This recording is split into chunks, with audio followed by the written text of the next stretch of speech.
It's the month of July, and that can only mean one thing. It's Mecha Month. That's right, it's back for its second year. And what better way to kick it off than to review a game based off of one of my favorite anime series. It's called Neon Genesis Evangelion, a Japanese import based off of the iconic anime of the same name. But does this game do the anime any justice? Well, let's find out.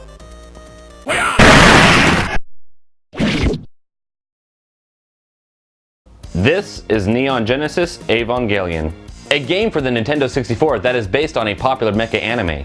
Neon Genesis Evangelion, or shortened to Evangelion, and even shortened more to EVA, is a 3D 2D action game developed and published by Bandai in 1999, and released only to Japan. The anime that the game is based off of is a popular mecha created and directed by Hideaki Anno and supposedly based off of Hideaki's personal depression. Its original run spanning from 1995 to 1996, with 26 episodes. Later, a movie was made called Death and Rebirth, which was a retelling of the first 24 episodes, while the last part, Rebirth, is a setup to the next movie called End of the Evangelion, both being released in 1997 simultaneously. This is due to the fact that during the original production, time and money had run out, and the animators and writers were forced to piece together a de facto ending. When time and resources were available, they released the movies as a true telling of the story with the actual intended ending. Later on in 2007, Hideaki began the rebuild of Evangelion, which was a reboot of the original 26 episodes. So far, they have released Evangelion 1.0, You Are Not Alone in 2007, Evangelion 2.0, You Cannot Advance in 2009, and finally in 2012, Evangelion 3.0, You Cannot Redo. The final installment, called Evangelion 3.0 plus 1.0, is to be announced later. These installments revamp the animation quality by leaps and bounds, as well as adjusting a few aspects within the story, such as having Asuka Langley pilot Unit 3 during the testing opposed to Toji Suzuhara. Evangelion throughout its lifespan has garnered a cult following, even being recognized as one of the must-see anime series out there. But we're here to talk about the game it spawned. The game takes place during the original 26 episodes, as well as the movie End of the Evangelion, where young teenagers pilot giant biomechs that are infused with the soul of a dead relative to defend Earth against divine monstrous creatures called angels, which are actually prototypes of mankind. You play primarily as Shinji Ikari, but at times you'll be controlling the other Evas as well, depending on the fight, more or less playing an interactive version of key points in the series. The game's storyline follows the series, and you'll be fighting most of the major battles seen in the series and movie. That wraps up development and storyline. So let's stop wasting time and pop this son of a bitch in and play it.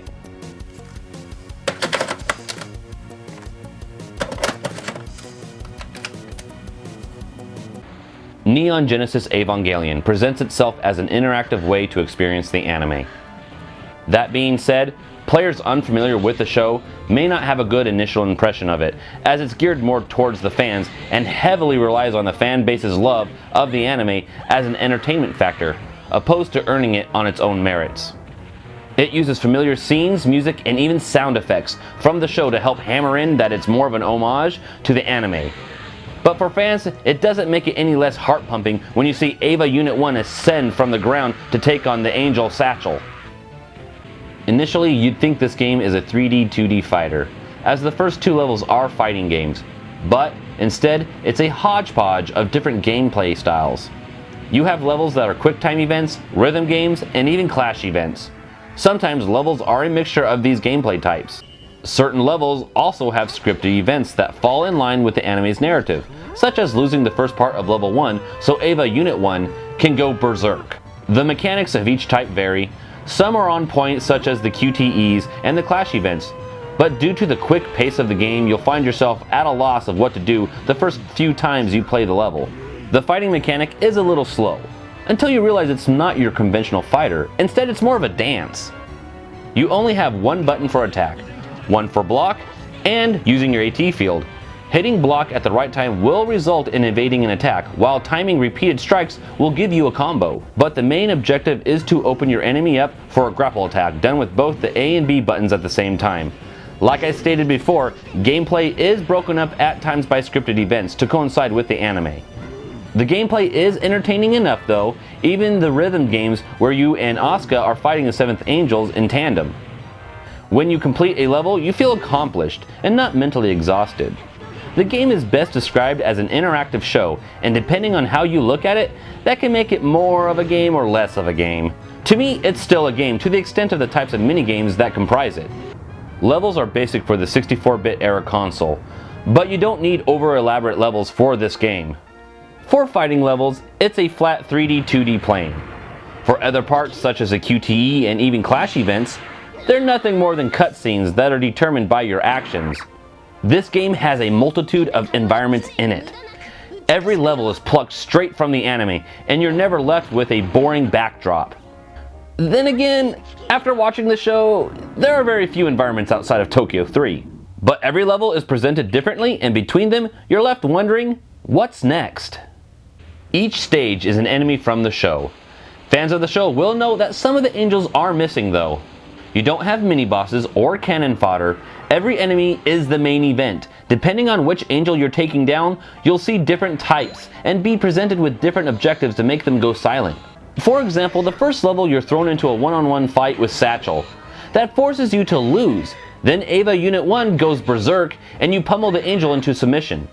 Fast forward to the fight with Sandalphon, where you're left in Ava Unit 2 in a first-person perspective while floating inside a volcano, waiting for the angel to charge you so you can grab him and at the right moment enter a quick-time event. The difficulty varies throughout the game, depending on what angel you're fighting and how you're expected to defeat it.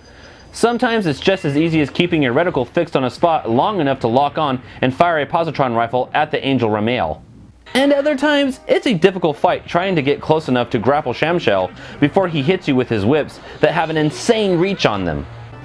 Along with the difficulty is the game's very fast pace, and for North American players, you'll have a few trial and error moments until you figure out what you need to accomplish.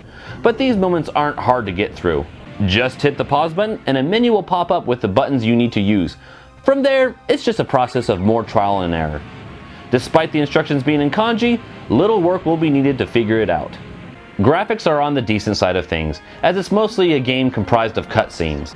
You'll notice it's a combination of 3D graphics and 2D animation, mostly when the characters are on screen. Gameplay for the majority is represented in the third dimension, while some levels like the rhythm game where you and Asuka are practicing to fight in tandem. It's like being driven back into the 16-bit years with 2D animation. It's passable due to it being a rhythm game. Some cutscenes and levels are a mixture of both 2D animation and the N64's 3D capabilities. On top of the graphics, the characters will pop up on screen in their 2D form and give out exposition. The graphics may not meet the standards of more popular and heralded titles, but it works well with the game and what it's trying to accomplish visually. Controls vary in many ways, due to obvious reasons. But in general, controls are tight and responsive. You'll only find them difficult during fighting segments, and that's only because they're bound by the difficult rules of the mechanics. Sound and music are taken directly from the anime. What's also interesting is that there's a lot of voiceover work in the game, and not just during cutscenes, but also during the gameplay. Maybe it's to even further the fact that it's based on an anime? The voices do come off muffled, and I'm not sure if they're the same voice actors from the Japanese version. I guess they are. Music is symphonic for the majority of the game, and fits the pace of the anime. But what sets it over the top is, well, I may be biased, but their use of the catchy main theme from the show.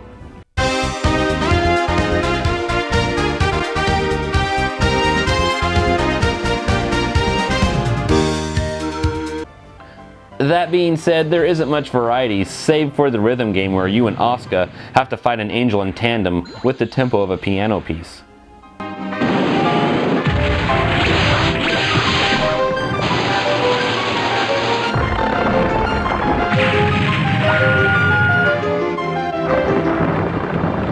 What do I ultimately think of this game? Well, I have two answers. For those not familiar with the show, I can't really recommend it as it's more of a playable homage to the anime. For fans, it's a fun and thrilling romp through the series itself. Though at times the gameplay becomes a little overly ambitious, it's still centered well within the realm of fun and entertaining. If you're interested in playing this game and have the adapter, I don't see any reason why you shouldn't give it a try. That's my review of Neon Genesis Evangelion on the N64 for this year's Mecha Month. I hope you enjoyed, and if you did, give me a like and subscribe. And as always, I'll see you in the next video.